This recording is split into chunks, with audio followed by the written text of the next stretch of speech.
The story you're about to hear is true. Only the names have been changed to protect the innocent. Fatima Cigarettes, best of all long cigarettes, brings you Dragnet.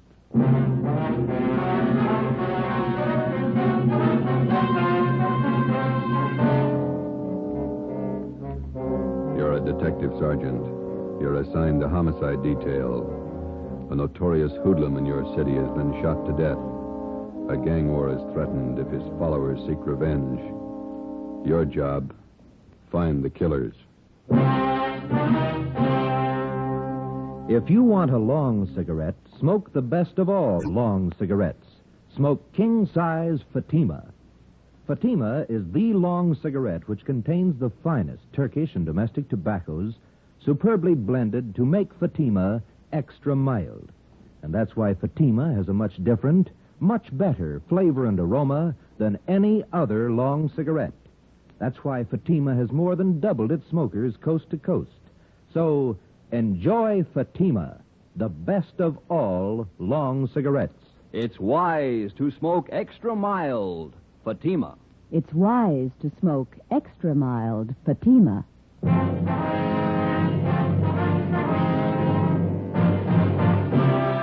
Dragnet, the documented drama of an actual crime. For the next 30 minutes, in cooperation with the Los Angeles Police Department, you will travel step by step on the side of the law through an actual case from official police files. From beginning to end, from crime to punishment, Dragnet is the story of your police force in action. It was Saturday, July 22nd. It was hot in Los Angeles. We were working the night watch out of homicide detail. My partner's Ben Romero. The boss is Thad Brown, chief of detectives. My name's Friday. It was 10 p.m. when we walked out of the murder room at the Ferndale Sanitarium and went down to the end of the hall, the emergency room. I'm sorry. I know this hurts. We have to irrigate the wound. Where are the bullets that were removed from Miss Stalling? Right on the table, Doctor. There they are, Captain Elliott. Thank you. Romero, you want to mark them for evidence? All right. Doctor? Yes, Sergeant. Wonder if it'd be all right if we asked Miss Stallings a few questions. I think so. She's still in a bad state of shock. If you'll be as brief as possible. Yes, sir. Miss Stallings, these men are police officers. This is Captain Elliott. This is Sergeant Friday, is that right? That's right. This is my partner, Sergeant Romero. Yes. You were in the room when Gus Valentine was shot. Yes. Do you feel up to telling us what happened? No. Excuse me, please. Surely. I have to paint this. Get the compress on it. You were visiting Valentine? So you better wait until the nurse finishes up there. All right, sorry. She got hit twice, just flesh wounds, but they're very painful. Yeah. Excuse me. Surely. You're all right. I can reach it.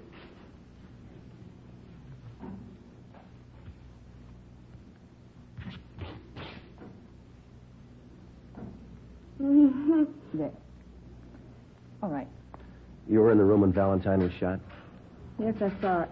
Did you get a look at the men that did the shooting? I don't remember. Did you describe them? I don't know. You sure you're feeling up to talking now? I don't know. Have you any idea who the men were? No. Maybe we can talk to you later. I don't care what you do. I don't care what you do. You hear me? You hear me? Nervous shock. I'm sorry. We didn't mean to upset her. You didn't. Thought maybe she might be able to help you a little, but I guess not. Better make it sometime tomorrow morning. She'll be all right then. Okay, thanks. I don't know if I saw him. I don't know if I saw him. How should I know if I saw him? How should I know? Let's go. Oh, it's too bad. Better have an ambulance move her up to county hospital. I don't think you should try to move her tonight. She needs a rest. All right, we'll have a detail of men stand watch here till she's moved. What time tomorrow could we see her? If you can make it close to noon, it'd be better. Good rest, she'll be all right. Better let me give you a ring. Right. Could you give us her full name and address? Yes, I have it right here.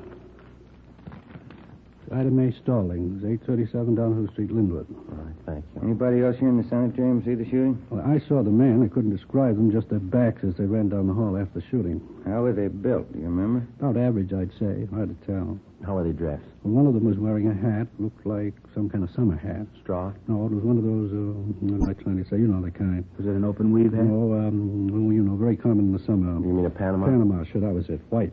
What kind of suits did they have on? I couldn't tell you. I was in my office when I heard the shots. I came out in the corridor. They were just making to the back door. Anyone else see it? Sylvia Proctor, the nurse who was in the room at the time.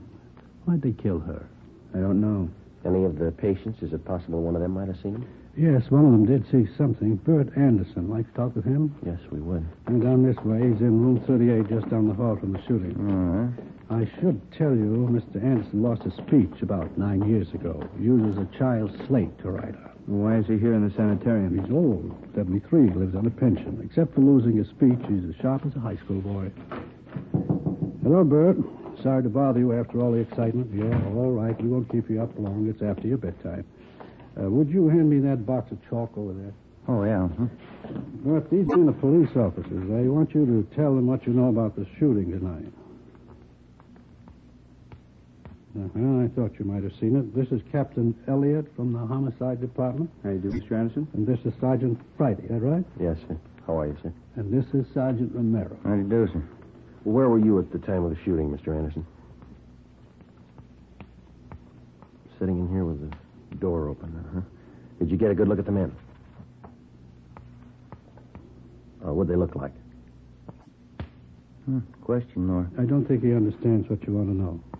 Yes, that's the trouble. Let's put it this way, Mr. Anderson. How many men were there? Let's take one of these two men.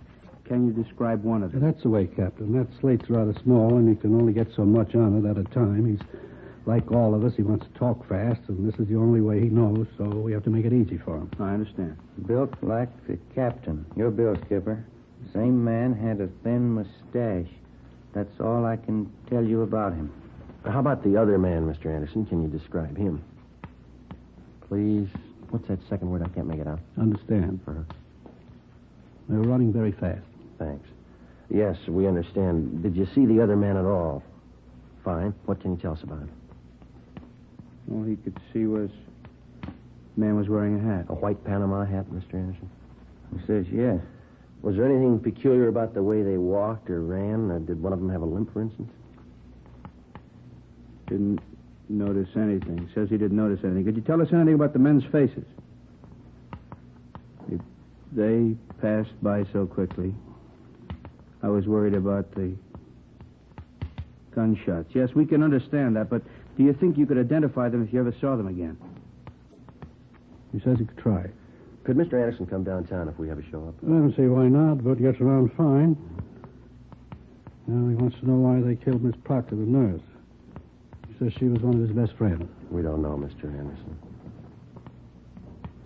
Says he wishes he could talk. Maybe he could help you more. It's all right, Bert. You talk loud enough.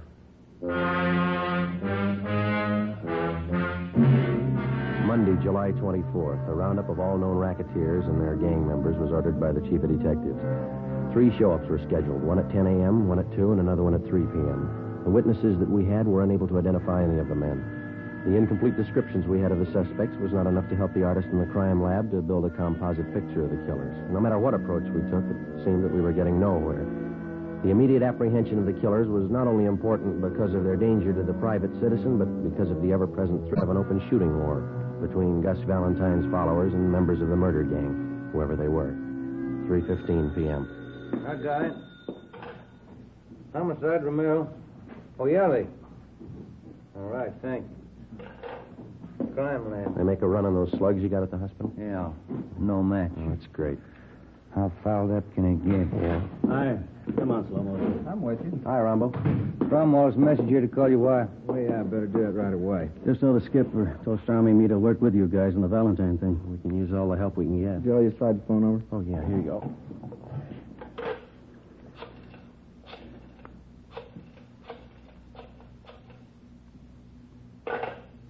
What's the matter? Change your mind? You let her ring once. She knows the signal. She's over at the mother-in-law's. Yeah?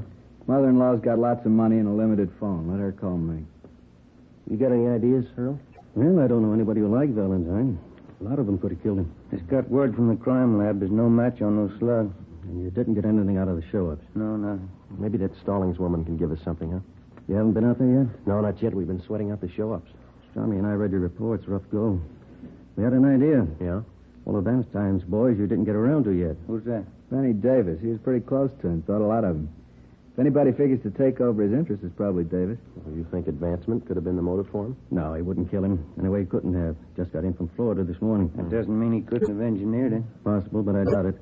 Stormy and I know his operation pretty well. Pulled him in on that Patterson killing 6 months ago. Check back to his record. Never picked up carrying a gun. Well, it doesn't mean he couldn't get one in a hurry. I'm not going to guarantee, Davis, but I don't think he's your man, Joe. You got a line on him? He lives at the Churchill Arms out in Wilshire, UCLA. All right, we'll talk to him. What was the name of that girl who was wounded, the one at the sanitarium? Ida May Stalling. We'll go out and talk to her if you like. Fine. Who's going to see the Stallings woman at the sanitarium? We are. The doctor just called in from out there. Oh, yeah? Says she got something important to tell us. What do you think?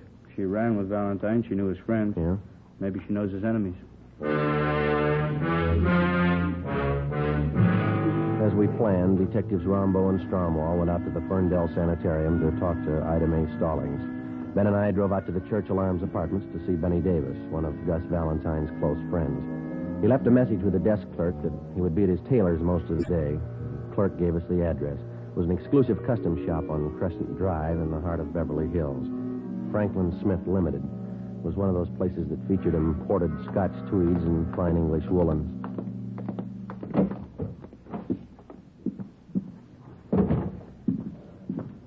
Good afternoon, gentlemen. May I serve you? Could you tell us if Benny Davis is in here? Mr. Davis. Yes, sir. Third fitting room. To the rear, on your left. Thank you. No. Look at that brown cloth over there, Joe. Yeah, that's Donegal tweed. That's nice fabric. I had me one of them once. Wears like iron. Oh, yes. If it's loose pinstripe, certainly if it's a grit, you'll get in the brown one. You turn around. Yes, excellent fit. Yeah, looks fine.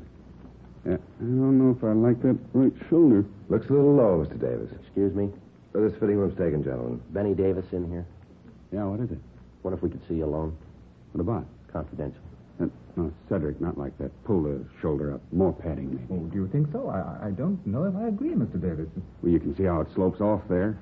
I like a good full shoulder. Well, you've got a good full cut here. Of course, too much padding is going to ruin the line of the jacket.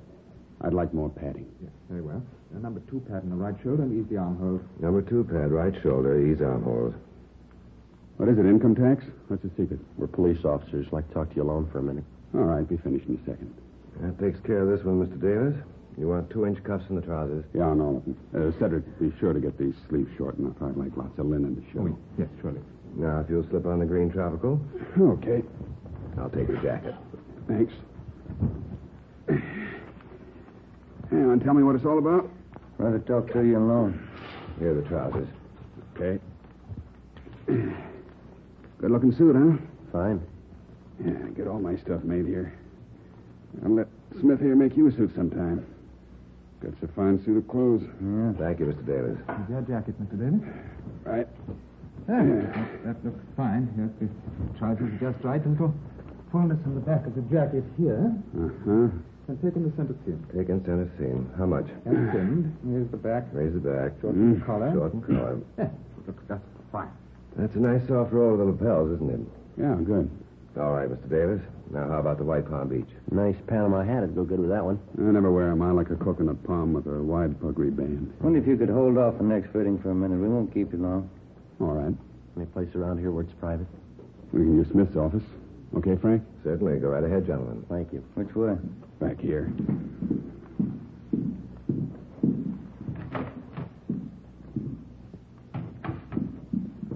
Okay, what's on your mind? Gus Valentine. Yeah, that's a tough one to lose. You got any idea who killed him? We're working on it. How do you mean? Just that. Well, that makes us even. There's only one difference. Yeah? We get paid for it. You don't. We thought a lot more of Gus than you did. Any law against striking down the killers? The law against shooting him down. Tell that to the boys who cut down Gus. I don't think you can get to him without us. We've done it before. You're a little late with Gus. We tried to keep him alive. We warned him for a month. He knew what was coming. We talked to him. Yeah, he told me. Funny guy. He had a mind of his own. He had a reason for not telling you. What was it? When we get there, we can ask him. You think you know who did it? Won't be too tough to find out. Meantime, you can work it from your end. And if you get to him first? Maybe we'll give you a call. Now, you listen, Davis. I'll tell you the same thing we told Valentine. It's not open season for murder. This town's had all the shooting it's going to have. Valentine's killer's going to go to the gas chamber. That's the only way he's going to go. You understand? Nobody said any different. All right. Then you can tell us what you know. Who do you think shot Valentine? I can't be sure. You've got somebody in mind. There's a dame. Who? Audrey Thompson. What about her? She runs around with a couple of guys. Yeah? There's never any love lost between them and Gus. They were always talking big about what they'd do if Gus got out of line. What'd they have against him?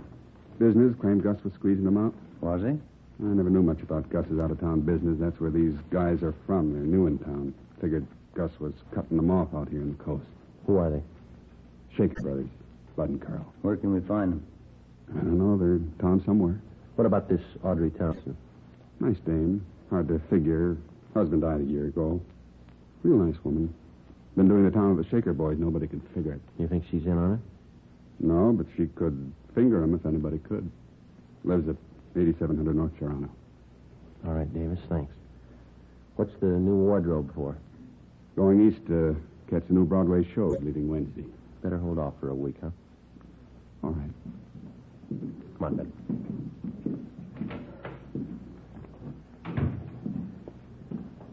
Think he's got anything? Could be. We'll run it down. Now, wait a minute. Yeah? Sure do like that brown cloth. It's nice. Yes, gentlemen, can I help you? How long does it take you to make up a suit? Anywhere from 3 days to a week. Uh-huh. You interested in having us make one up for you? Yeah. Yeah, how do they run? Prices start from $175 and up. This Donegal tweed here makes up for $250. Oh. Well, I guess not, thank you. Wears like iron.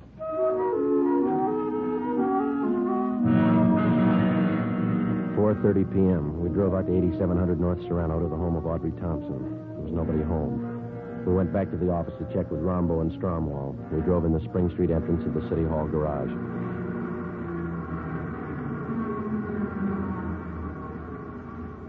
There's Rombo and Strom. They must have just got in. Hey, Rombo. Hi. How'd you make out? Stallings woman tell you anything? Well, we talked to her. Think maybe we got a lead. What's that? Girl around town by the name of Thompson. Audrey Thompson? Yeah, that's right. What'd she say about her? Said if anyone could put the finger on Valentine's killer, the Thompson girl could. Benny Davis told us the same thing. What do you think, Earl? 2 and 2 makes 4. Let's find her.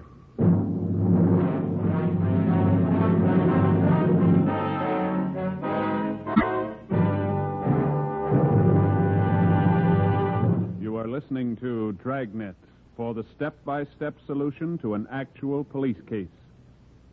Here, step by step, are the reasons why Fatima has more than doubled its smokers from coast to coast. Step 1. The name Fatima has always stood for the best in cigarette quality. Step 2. Long cigarette smokers discover Fatima has a much different, much better flavor and aroma. Step 3. Long cigarette smokers find Fatima extra mild.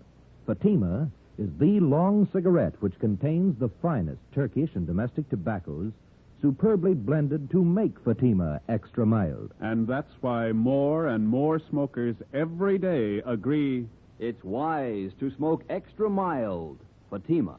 It's wise to smoke extra mild Fatima. yes, the name Fatima on that golden yellow package is your insurance of an extra mild smoke. So enjoy king-size Fatima, the best of all long cigarettes.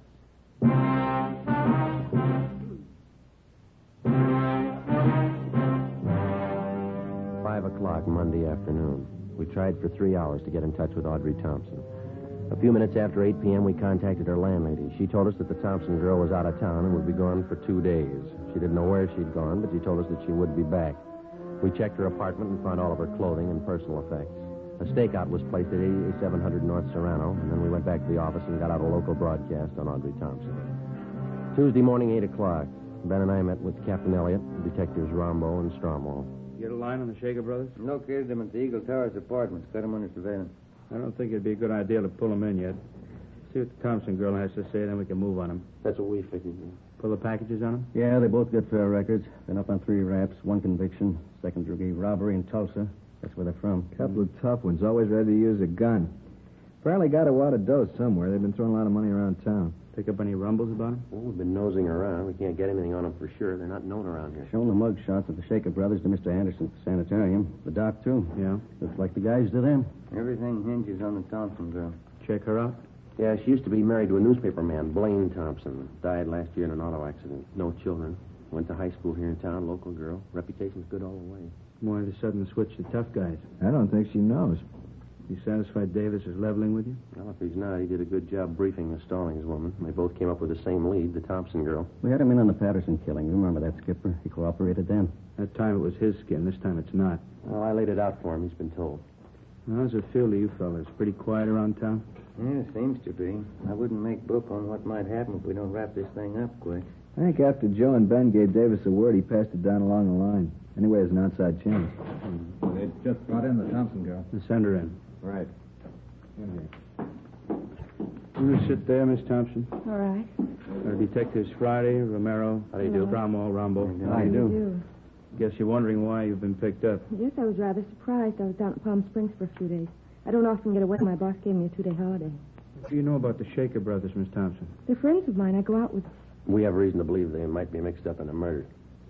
I don't believe that. What's this all about? The Gus Valentine killing. Do you think they're mixed up in that? How well do you know the Shaker boys? Well, to be truthful, I don't know them at all, really. I met them at a dance. Who introduced you? Nobody. I go to the Brookdale Ballroom every Wednesday night with some of the girls from the office. It's open to the public. Carl Shaker asked me for a dance one night, and that's how I met him. You ought to pick your companions a little more carefully. Both of these men have criminal records. I didn't know that. You've been out with them quite a lot, have you? I've known them a little over a month, yes. They ever said anything that might lead you to believe that they were mixed up in any rackets? No, I never heard anything like that. You're sure you never heard them discuss any business dealings of any kind? Yes, I'm sure. You've been seen in quite a few night spots around Los Angeles with them, is that right? Yes, they always take me to some nice place. You always go alone with them? How do you mean? Which one of them do you go with, Bud or Carl? Well, I never really thought about it. Both of them, I guess. When you go out, they never take another girl along to the party. No, just Bud, Carl, and myself. You go to most of the expensive clubs around town, is that right? Yes, like I said, we always go to some nice place. Do you ever wonder where they got the money? Well, they told me they worked for one of the aircraft plants. I thought you told us they didn't discuss their business with you. Well, I didn't consider telling me where they worked was discussing business. Did you consider that an aircraft worker's salary wouldn't even handle the cover charge at most of the places they've been taking you? Well, no, I guess I was having too good a time to question it. You see, Miss Thompson, you could spend a great amount of time with people and not remember things about them. Now, you sure you've told us everything you know about the Shaker brothers? Yes. All right, that's all. If you find out something you think we should know, we'd appreciate it if you'd give us a call. Well, I won't be knowing anything about them because I'm going to stop seeing them. I didn't know they had criminal records. That's entirely up to you. I think it's only fair to warn you that if you do have any information you're withholding, it liable you to persecution. I understand. And I'm not going out with them anymore. I wouldn't let them know you've talked with us. If they are the men we're looking for, it might put you in danger. I'm not afraid of them. Neither was Gus Valentine. For the next 10 days, Audrey Thompson, along with the Shaker brothers, was kept under close surveillance. It was obvious that she'd either lied to us or changed her mind. She continued going out with them. She was seen in all the important night spots around town. Thursday, August 9th, we met with Captain Elliott. Skipper, maybe we better pull the Thompson girl in again for questioning. Let's hold off for a few more days. I'm afraid if we bring her down here again, the Shaker brothers could get wise. Since she decided to ignore what we told her, they might get rough with her. Why can't we move on them? Shake down their apartment. If we're lucky enough to come up with a murder gun, we can work from there. I don't think so, Joe. The record and only one conviction. I think we'd be playing a long shot. That's the way it looks to me, Earl. Maybe something will break if we can hold out just a few days more. Yeah, being watched awful close. If they try to move in any direction, our men will be with them. Friday. Yeah. Can you step out here for a minute? Right. Excuse me, please. Sure. Back when you're through. Yes, sir. Yeah. The lady out here to see you. Thanks. Mr. Friday. Hello, Miss Thompson. I didn't stop seeing the Shaker boys. Yes, we know. What you men told me a couple of weeks ago just made me sick. To think I'd been going out with these men, been seen with them. I've never done anything like that in my life. Yes, ma'am. I decided to try and find out what you wanted to know. You didn't ask him any leading questions. Oh, no, I knew better than that. Last night we were out and they had a little too much to drink and they got to talking. Yeah? I didn't say anything. I let them talk and acted interested. Yeah? I confess now I'm terribly frightened. I spent the night with my sister-in-law. Could I stay here till you get this thing straightened out? Certainly. We'll give you protection, Miss Thompson. Now, what did they tell you? First, they got to talking about some girl called Ida May. I didn't catch the last name. Said they wondered if she saw them at the sanitarium. Yeah? Said they wished they'd finished the job that night, whatever that meant. Then Bud said, I don't think she saw us or we'd have heard. Anything else? Yes. Carl said, did you see the look on Gus's face when we opened up? Then what? They laughed. I had a stenographer take Audrey Thompson's statement, and I filled in Captain Elliott, Rombo, Stromwall, and Ben. We checked the stakeout on the Shaker brothers' apartment. The suspects hadn't been seen since early that morning when they'd gone in. Detectives Rombo and Stromwall, together with Ben and I, drove to the Eagle Towers apartments. It was 4:35 p.m.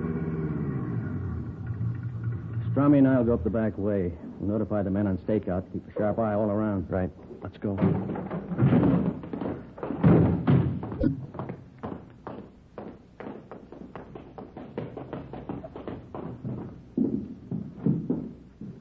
Apartment 410 is the top floor. Yeah, let's take the elevator. Yeah.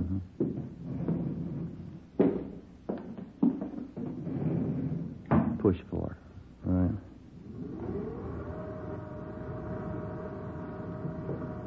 Just thinking.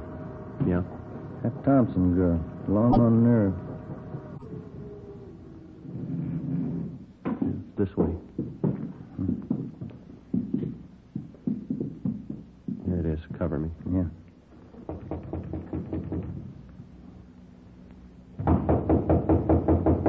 Yeah. Police officers. You all right? Well, Hit the door. Come on. Window's open so far as gate. Come on.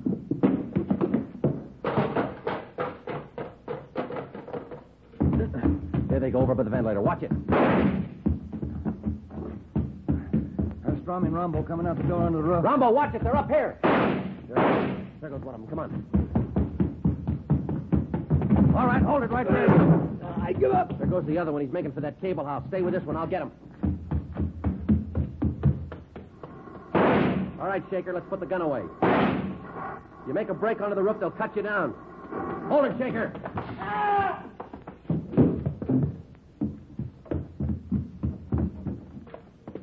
You all right, Joe? Yeah? Did you shoot him? No. He was trying to make it to the roof. He grabbed that hot terminal over there and knocked him cold. Oh, yeah. Move your foot, will you? Yeah. What's that? White Panama hat.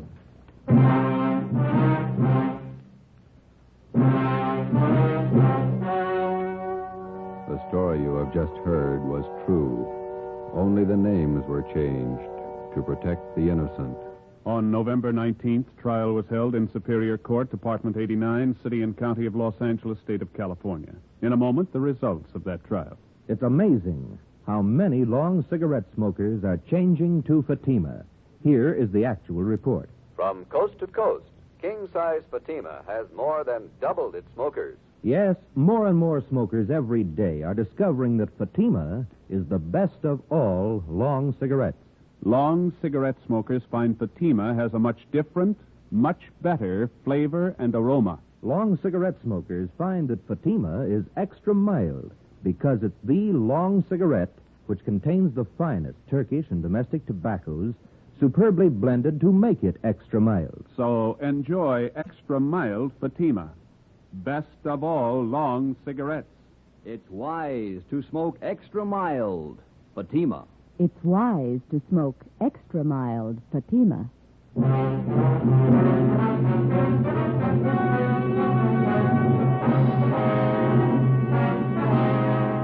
Adolph Bud Shaker and his brother Carl Shaker were tried and convicted of murder in the first degree. On recommendation of the jury, they received life sentences. They are now serving their terms in the state penitentiary. You have just heard Dragnet, authentic cases from official police files. Technical advice for Dragnet comes from the Office of Chief of Police W.A. Wharton, Los Angeles Police Department.